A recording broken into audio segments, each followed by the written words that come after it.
congratulations. I'm Ankita from Thank you. The Statesman. So, as you have already said that accidents happen because of human error.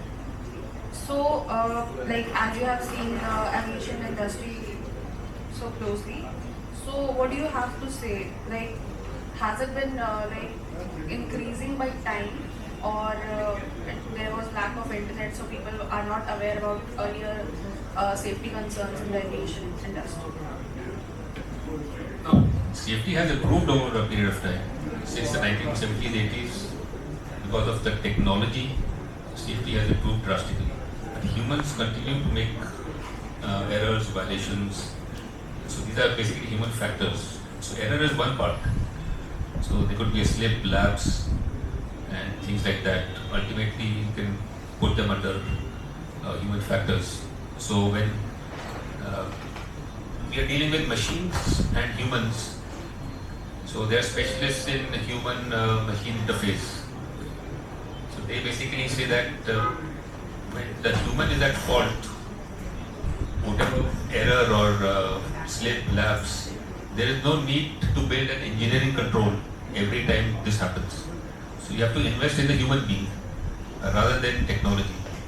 Technology is there for the long run, but ultimately who's behind it is the human being. So we keep developing more and more modification softwares and complicating things, but the simpler part is why don't you address the human part? So that is easier to solve rather than the technology.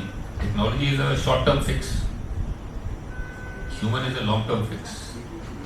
Like if you change the way we think, and so the future generations also will have a different line of thinking. So that is a long-term fix. Technology keeps on changing. So that is a basic need of the hour. So, sir, in recent times, we have seen the conditions of the aircraft declining. Like, if you have seen the conditions right now, people are complaining regularly. Like, tweets are being tweeted like the condition of aircrafts are declining. So, who is to be blamed? There is no blame actually. Everybody has to get together and improve the system. So it is about the culture. Culture is the way we do things at home or in your profession. So you have a national culture, organizational culture, society, and individual culture. So the professional culture has to be strong enough to override your personal culture. So what you do at home should be different. So the organization's culture should be such that it is kind of a generative culture that nobody else needs to be told that you do this. If you see something which is wrong, you correct it rather than ignore it. No, this is not my job, this is somebody else's job. So that is a Zen philosophy, that if you are walking and you see a piece of paper on ground, simply pick it up and throw it in the dustbin. Why do you want to complicate it? Why is the paper here? Who threw it here? And whose job is it to do this? So in a system, the passengers are there and they expect certain services, and their job is also to give the feedback.